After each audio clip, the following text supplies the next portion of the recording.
First Corinthians chapter 9. Am I not an apostle? Am I not free? Have I not seen Jesus Christ our Lord? Are not ye my work in the Lord? If I be not an apostle unto others, yet doubtless I am to you. For the seal of mine apostleship are ye in the Lord. Mine answer to them that do examine me in this: have we not power to eat and to drink? Have we not power to lead about a sister, a wife, as well as other apostles, and as the brethren of the Lord, and Cephas? Or I only and Barnabas, have not we power to forbear working? Who goeth to warfare any time at his own charges? Who planteth a vineyard, and eateth not of the fruit thereof? Or who feedeth a flock, and eateth not of the milk of the flock? Say I these things as a man, or saith not the law the same also? For it is written in the law of Moses, Thou shalt not muzzle the mouth of the ox that treadeth out the corn.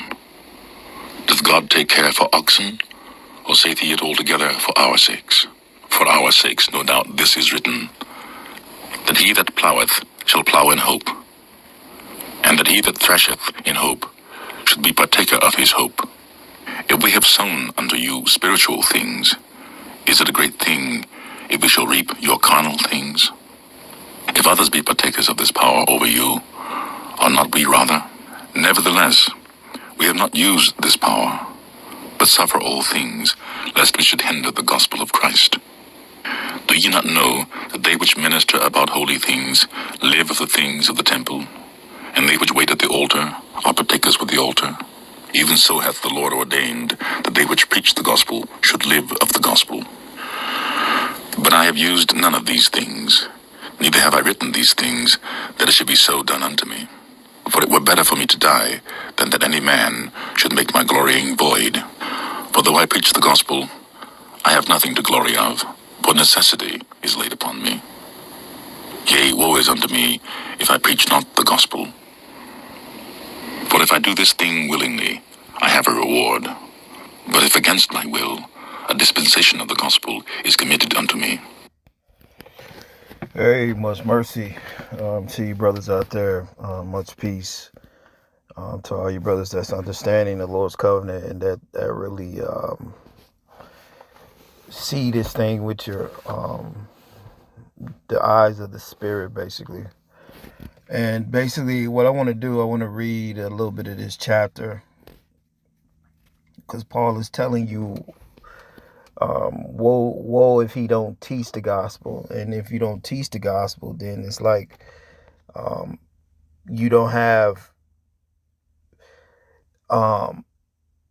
woe if he didn't teach the gospel which was given unto him. And so you can't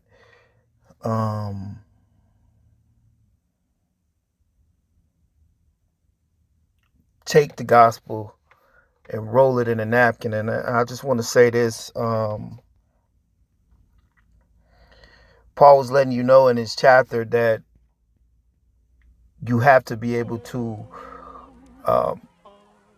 you have to preach the gospel that's given unto you,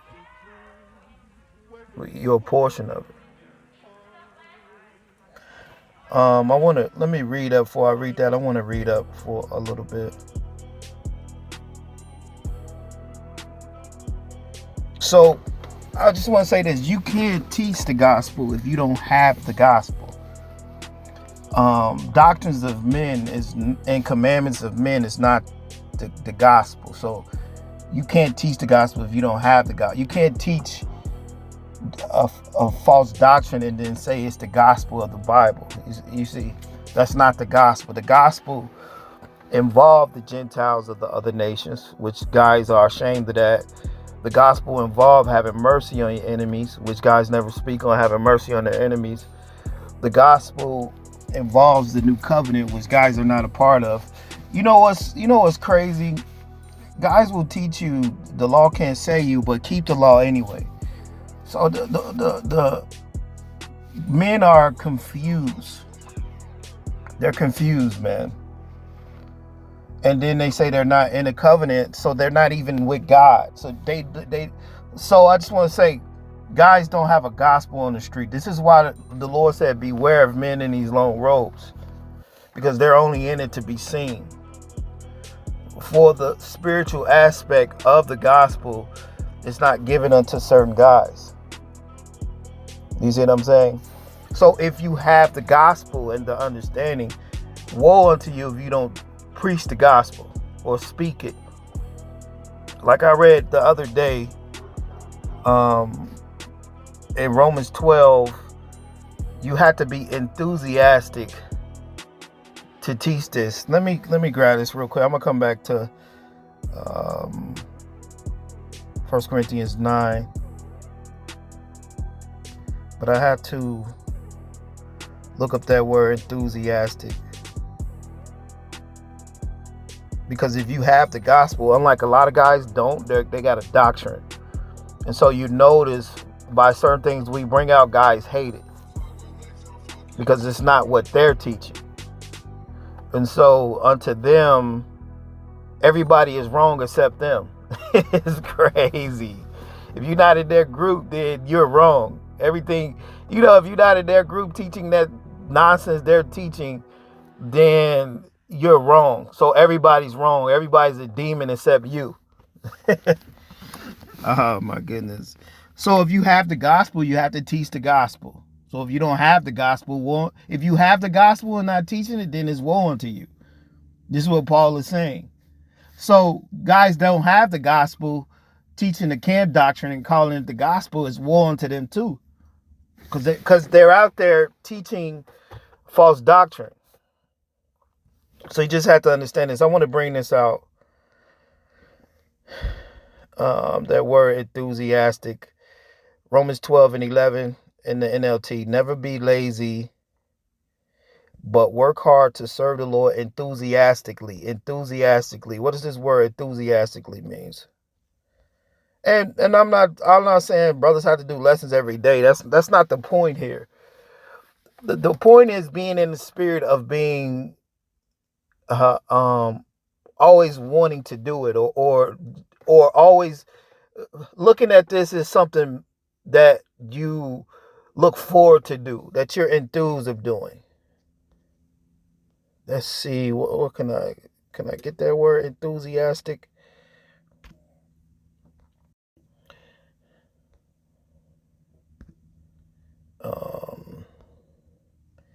Enthusiastic.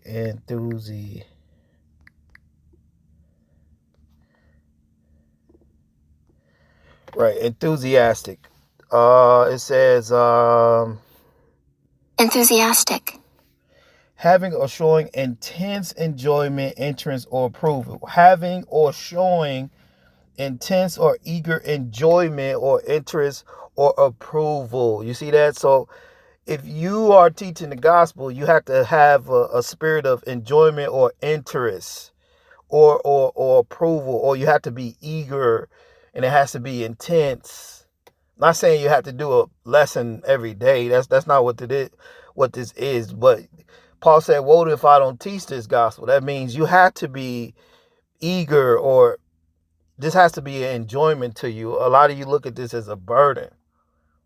You see what I'm saying? So this has to be interesting to you. It has to be intense. It has to be eager. You see?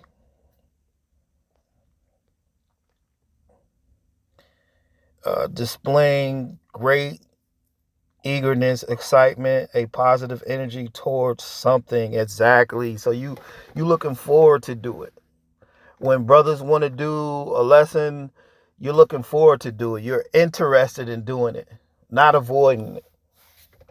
So Paul say, woe unto me if I teach not this gospel. So the gospel is something that you should be happy to do. You should be happy to teach it if you have it. Like these guys in these camps, they don't have a gospel. They're ashamed of the gospel. Let's read this real quick, what Paul was saying. So guys are ashamed of the Gentiles. They're ashamed of the gospel. But they say they teach the gospel, but they're ashamed of the Gentiles. They're ashamed of the new covenant. They're ashamed of Mary being a virgin. They're ashamed of teaching hell because they're stuck to a doctrine. Like the brothers be going into, we going to the Rosicrucians and them infiltrating the churches, and these men will tell you that years ago. So their whole job is to get you not to believe in certain things that you need to believe for salvation.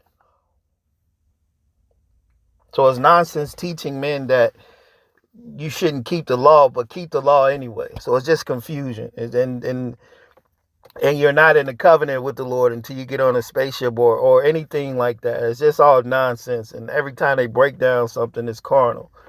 That's why we tell you, brothers, you can't make nothing carnal of the scriptures. You can't make something that's spiritual carnal. Then that makes you against the gospel, actually. You see, Romans 1:14, I am a debtor both to the Greek and to the barbarians, both to the wise and to the unwise.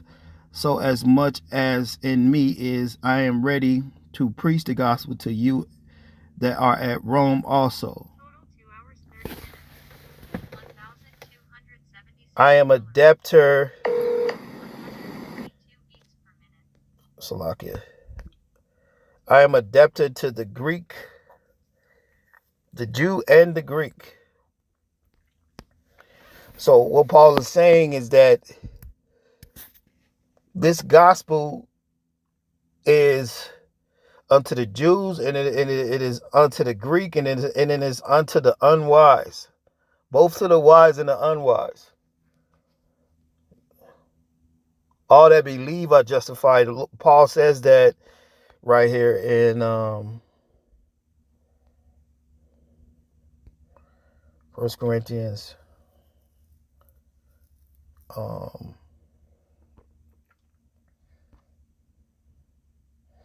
It's the Acts 13. So what you have going on in this time, you have guys that don't have the gospel, but they say they have a gospel and teaching against everything that is of the gospel, if I may say it like that. And then you have certain guys that may have the gospel, and then they take it and they roll it up in a napkin. And then they're not interested in really bringing it out like that. You see that? So you got two different dynamics in this time. And your whole thing should be trying to teach the Lord's word as clear and in the spirit of where you're interested in doing it. You see what I'm saying?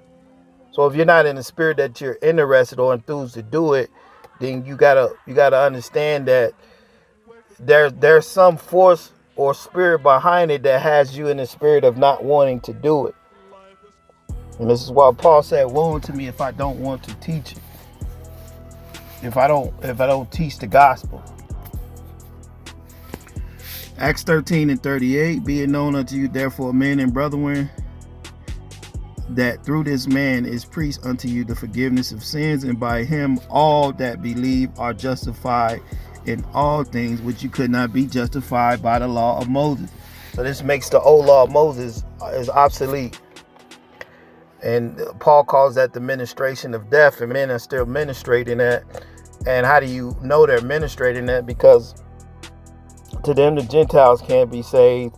To them the covenant ain't here yet. And then they butcher everything. This man say Mary was raped. So you got guys that are cursed teaching on the street, man. That's why the Lord said in Mark 12, beware. You really have to beware. Acts 13:39, and by him all that believe are justified from all things. So now, Romans 1.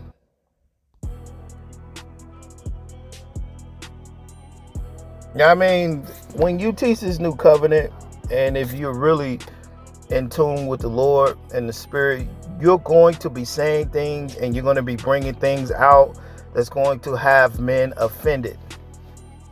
All right. If they're not of the Spirit, they're going to be offended. I say it like that. If they're of the flesh, they're going to be offended. Because the new covenant ain't a spirit where you just you're in a spirit where you're not enthused to teach it. That's not the spirit of the new covenant. You're supposed to be enthused to teach. Now these guys in the camp, yeah, they teach, but they don't have the gospel. They have their own gospel. They have a camp doctrine. That's not the gospel. And they hate Christians. It's crazy, bro. Romans 1 and 16. For I am not ashamed of the gospel of the anointed of Hamashiach, for it is the power of God unto salvation to everyone that believe, to the Jew first and also the Greek, to everyone, bro. If you standing out on the street teaching that salvation is not for the Gentiles and they just for Israelites, you don't have the gospel. You do not have the gospel, bro. You guys are just going out there for nothing, actually. It's crazy, man.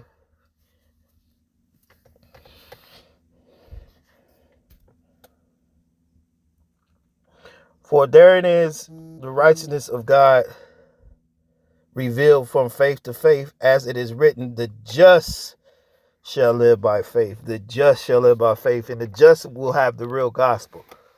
And the just will be interested in teaching it. The just will be enthused to teach it.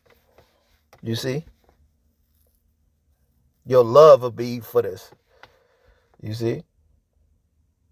If you're not in the spirit of, if you're in the spirit of, you love this and you're interested in it and you're enthused to do it, then this ain't pertaining to you. But if you're in the spirit where you don't want to do it and it feels like a burden to you to do it, then this should hit home. And that's the thing. We supposed to, certain things has to be brought out.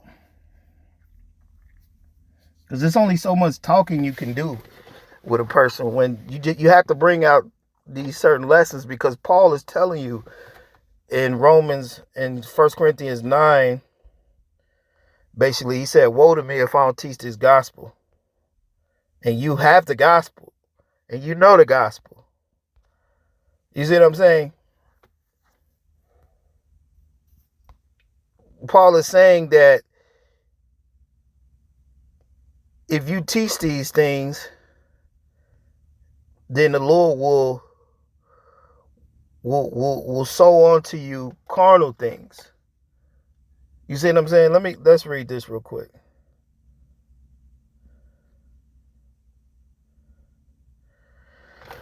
First Corinthians 9:9. For it is written in the law of Moses that thou shalt muzzle not the ox, muzzle not the mouth of the ox that treadeth the corn. Doesn't God take care of the oxen? Whoo! That's heavy, because if you're teaching his doctrine, he's going to make it, if you're doing his work, basically, he's going to make it to where he's going to feed you and look out for you. If let's just say you're not really doing his work like that, then you're going to run into a issue. You see what I'm saying? Then it's going to trickle over in the carnal. You're not going to have those things like that. You see what I'm saying? So you got to understand that that's why Paul is saying it's important for you to teach the gospel. Now it says, oh, saith he together for our sakes, no doubt this is written, he that ploweth should plow in hope, and that he that thresheth in hope should be a partaker of his hope. If we have sown unto you spiritual things, isn't it a great thing if we shall reap your carnal things? You see what I'm saying? So our thing is to reap in the spirit, and the Lord will reap unto us carnal things that we need. So if you don't see that happening, then you got to understand that it's a reason that certain things are not reaping in the flesh. You see what I'm saying?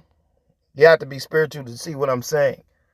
That's why it's important for you to teach the gospel if you know it.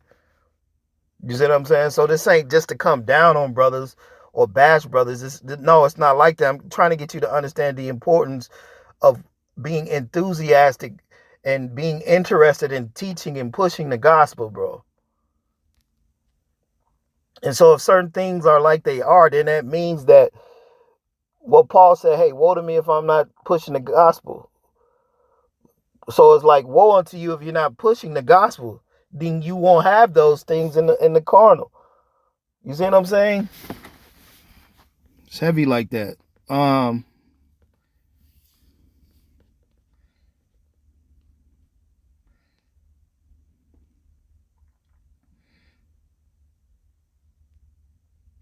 Corinthians 9:12. If others be partaker of this power over you, are not we rather? Nevertheless, we have not used this power, but suffer all things lest we should hinder the gospel of the anointed. So that's the thing. You teaching this, the scripture, it tells you to feed the flock, you see. And if you couldn't feed them with carnal things, if I was to say, then you should be able to feed them with the spirit, bro. It says, do you not know that they which minister about holy things live of the things of the temple, and they which wait at the altar are partakers with the altar? Even so have the Lord ordained that they which preach the gospel should live of the gospel, right? So if the gospel tells you to be fervent in the spirit and just be amped to teach. This ain't about doing carnal lessons every day. Let me just keep repeating that. It's a certain spirit that you have to be in. And just a lot of guys are just not enthused. You see, they're not enthused. This ain't something they really want to do like that. So it'll be taken from you, and then what replaces that is a spirit that you look upon as like you don't want to do it.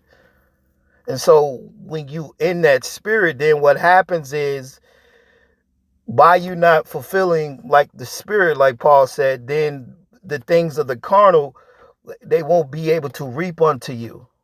You see what I'm saying? It's crazy, man.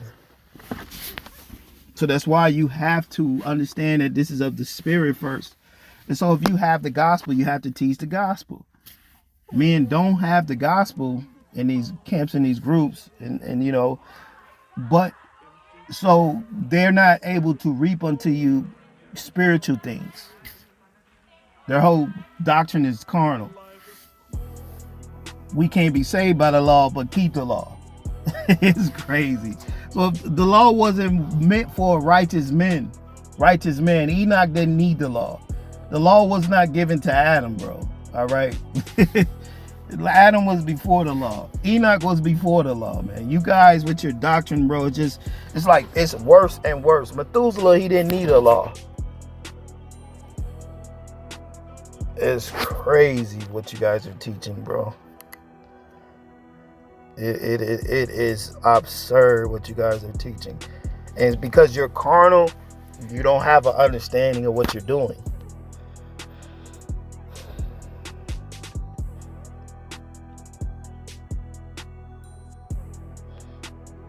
1 Corinthians 9:15, but if I've used none of these things, neither have I written these things that should be done unto me. For it were better for me to die than that any man should make my glory in void. But I have used none of these things, neither I have written these things that should be done so. For it is better for me to die than that any man should make my glory in void. Woo! So like, you're supposed to glory in the Lord. He said, hey, he would rather die than somebody make his whole ministry void. And we know like our ministry and the Paul's ministry is not void. You see what I'm saying? But a lot of you are in the spirit where you're not in that spirit where what Paul's trying to show you, that it's important to teach the gospel. It's important to push these spiritual things out, because the majority of our people, they're not spiritual. They're carnal, man. That's what attracts them. Not understanding that they're the ones in the wrong teaching what they're teaching. 1 Corinthians 9:16, for though I preach the gospel, I have nothing to glory of, for necessity is laid upon me. Yea, woe is unto me if I preach not the gospel. So if you have the gospel that they're teaching in the new covenant, in the New Testament, not camp doctrine, that's not the gospel. That doctrine that they're teaching is confusion. It's not going to get you anywhere. Though you go back and understand Paul's doctrine and the Lord's doctrine, they wasn't teaching about chariots. You know, it wasn't about chariots, or it wasn't about being seen in garments, bro. Remember, in the first century, they didn't even have cameras to be seen in garments. But in the first century, these men wanted to go to the marketplace and be seen in old covenant garments. That was their whole thing. So this is the point right here. 1 Corinthians 9:17. For if I do this willingly, I have a reward.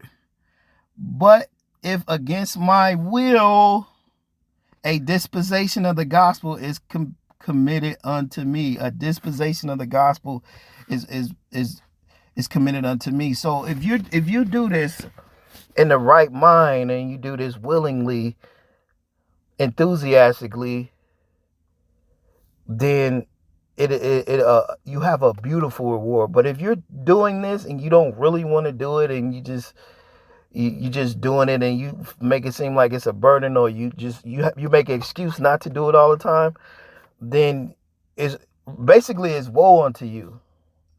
Let's go into this word dispensation, and I'm gonna get out of here. I just wanted to bring this out.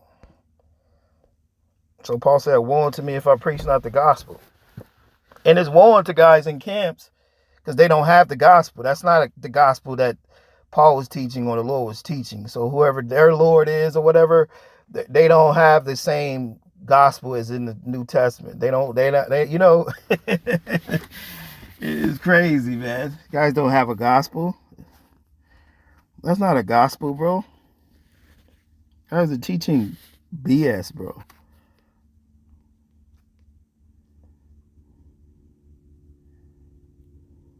And that word dispensation,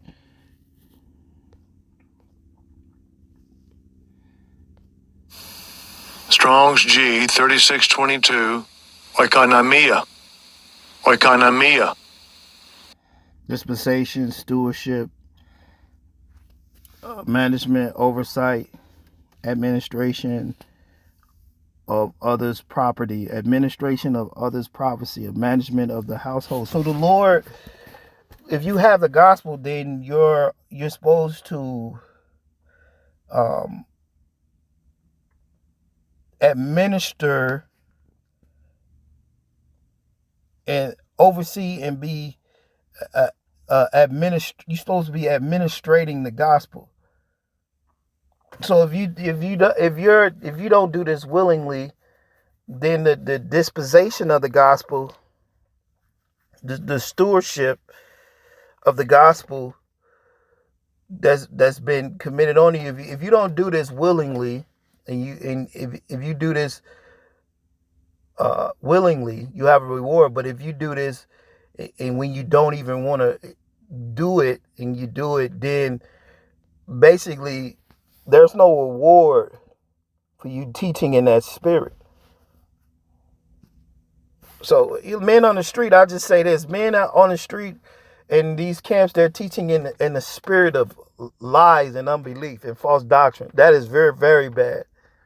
That is very bad. They don't have the gospel.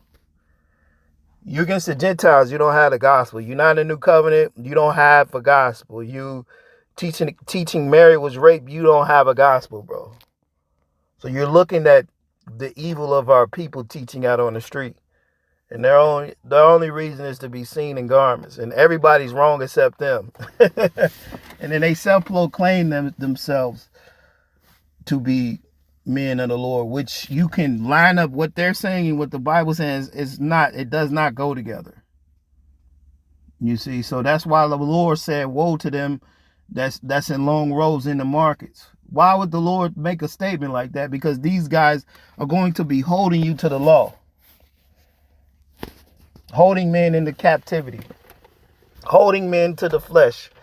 So I just wanted to bring this out. If you have the gospel and you're teaching this willingly, is a reward for you. But if you teach this and you don't like to teach it, then it's really is woe unto you if you don't preach the gospel and you have the gospel. You see, unto these guys, they don't have a gospel in these camps, but brothers that have a gospel and you're not teaching it, the Paul said, "It's woe unto you if you don't teach this gospel, if you don't preach the gospel and you got it." And it's not, that don't mean teaching a lesson every day. It doesn't mean that, but it means that you're supposed to be in a spirit where you're always ready to teach it. You see, but with that, man, let me get out of here. I'll speak with you brothers a little bit later. Repent to the new covenant. This is a beautiful work, man. I don't see why would you want to not be involved in the work of the Lord, man. It's a beautiful work in this time. It's so much. We have so many adversaries in this time, and one of the main adversaries is yourself, and you have to get out of that spirit. If you're not enthused to do this, you're just not enthused to do this. I can't make you, if you don't see that this is important, then you will never see how important it is to push this gospel in this time. I'll speak with you brothers on the next one, man. With that, shalom.